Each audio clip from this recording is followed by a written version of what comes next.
Assalamualaikum warahmatullahi wabarakatuh. Perkenalkan, nama saya Siti Naima dengan NIM C1AA18107.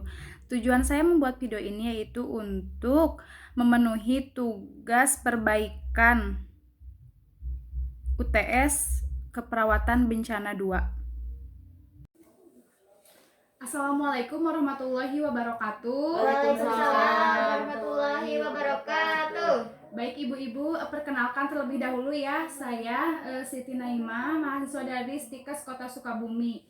Tujuan saya datang ke sini yaitu untuk melakukan atau memberikan penyuluhan tentang kesiapsiagaan bencana. Yang saya bahas ini adalah bencana banjir ya ibu-ibu. Ya. Baik ibu-ibu, kita kontrak waktu terlebih dahulu ya. Kurang lebih waktunya 10 sampai 15 menit. Tempatnya di sini saja. Bagaimana, apakah ibu-ibu bersedia? Bersedia. Baik, kalau bersedia saya akan mulai penyuluhannya ya Bu ya. Baik, yang pertama, apakah ibu-ibu tahu mengenai banjir itu seperti apa? Banjir itu air yang menggenangi suatu wilayah ya. Ya, baik. Di sini saya akan menjelaskan lebih detailnya ya, ibu-ibu. Ya. Nah, banjir itu merupakan peristiwa ketika air menggenangi atau wilayah yang biasanya tidak tergenangi air dalam jangka waktu tertentu. Nah, banjir juga biasanya terjadi karena curah hujan terus-menerus dan mengakibatkan meluapnya air sungai, danau, laut. Drainase karena jumlah air yang melebihi daya tampung media penopang air dari curah hujan tadi. Nah, selain disebabkan oleh faktor alami, yaitu curah hujan yang tinggi, banjir juga terjadi karena ulah manusia. Nah, baik, bisa dilanjut ibu-ibu? Lanjut, Bu.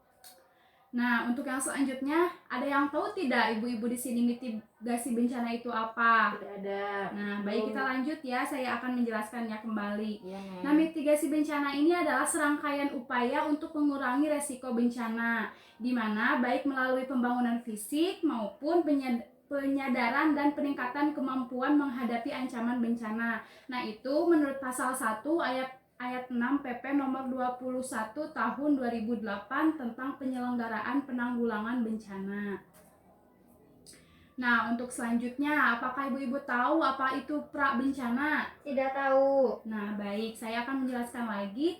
Pra bencana itu yang pertama itu mengetahui istilah-istilah peringatan yang berhubungan dengan bahaya banjir, seperti siaga 1 sampai siaga 4 dan langkah-langkah apa yang harus dilakukan. Nah, yang pertama itu mengetahui tingkat kerentanan tempat tinggal kita. Apakah tempat tinggal kita di zona rawan banjir atau tidak. Nah, selanjutnya mengetahui cara-cara untuk melindungi rumah kita dari banjir, mengetahui saluran air dan jalur yang sering dilalui banjir dan apa dampaknya untuk rumah kita.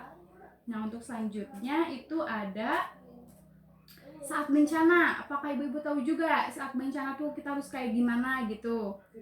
Tidak. Baik ya. Saat bencana itu apabila banjir terjadi di wilayah ibu-ibu, maka simaklah informasi berbagai media mengenai informasi banjir ya, yang paling utama. Terus meningkatkan kesiapsiagaan. Nah, yang kedua itu apabila terjadi banjir, segeralah evakuasi ke tempat yang lebih tinggi.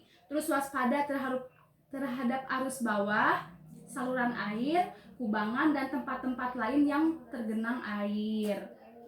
Bisa dilanjut ibu-ibu? Bisa lanjut. Nah, untuk yang terakhir nih ada pasca bencana. Nah, di pasca bencana ini yang pertama, hindari air banjir karena kemungkinan kontaminasi zat-zat berbahaya dan ancaman kesetrum ya Bu ya. Yang kedua itu waspada dengan instalasi listrik. Yang ketiga itu hindari air yang bergerak, dan yang keempat hindari area yang airnya baru saja surut karena jalan bisa saja keropos dan ambles. Nah, mungkin itu penyuluhan dan penjelasan dari saya mengenai kesiapsiagaan bencana banjir. Apakah ibu-ibu sudah memahaminya? Sudah. Ada yang mau bertanya tidak sebelumnya? Tidak. Nah, baik, kalau begitu saya akan bertanya ya supaya ibu-ibu di sini lebih paham mengenai kesiapsiagaan bencana banjir. Nah, tadi kan sudah disebutkan ada 3 ya, ada pra bencana, saat bencana, dan pasca bencana. Saya mulai yang pertama dahulu ya ibu-ibu. Yang pertama itu pra bencana. Coba kita harus kayak gimana aja sih? Saya Bu, Iya, kita boleh. itu harus mengetahui mengetahui cara-cara supaya melindungi rumah kita dari banjir. Ya betul Ibu, Ibu memahaminya ya berarti tadi Ya. menyimak apa yang saya jelaskan. Terus sekarang saat bencana, Saya kayak gimana Bu? harus berada ke tempat yang lebih tinggi. Ya harus mengevakuasi ya ke Iya. tempat yang lebih tinggi, bagus. Terus sekarang yang pasca bencana. Bu, Ya Pak. harus menghindari air yang bergerak. Nah bagus ya ibu-ibu di sini sangat pintar dan bisa memahami apa yang saya jelaskan tadi. Baik ibu-ibu, karena penyuluhannya sudah selesai, untuk besok saya akan kembali lagi ke sini memberikan penyuluhan tentang bencana gempa bumi ya ibu-ibu ya. Ya, Tempatnya mau di mana, di sini apa di mana? di sini Sini aja. lagi Baik, untuk waktunya sama ya seperti hari ini 10 sampai 15 menit. Kalau begitu saya pamit. Sehat selalu ya ibu-ibu ya. Ya. Saya pamit. Assalamualaikum. Waalaikumsalam.